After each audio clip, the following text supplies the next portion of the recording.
Okay, the first seam sample we are going to do is a plain seam sample. You are going to take your pattern for your plain seam sample and cut 2 rectangles. The purpose of a plain seam is to sew 2 pieces of fabric together.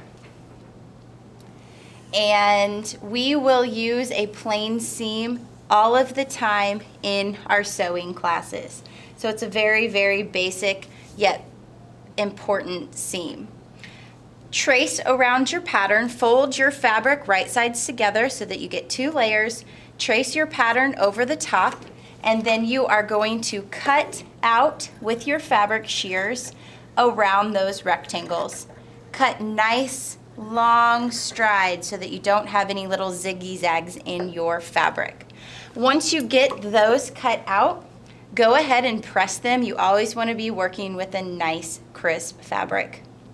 You are then going to sew these together with a plain seam. A plain seam is number 1 on your sewing machine, and you are going to practice using the 5/8 inch seam allowance. That seam allowance is what all patterns call for unless it tells you differently. The 5/8 you see measured on your stitch plate.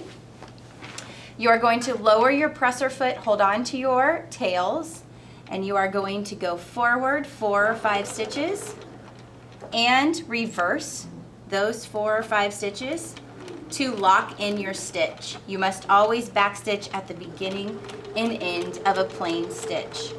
I am then just using the guide on the plate to keep my 5/8 inch lined up on the edge. And then when I get to the end, I am going to backstitch 4 or 5 stitches to lock that stitch in.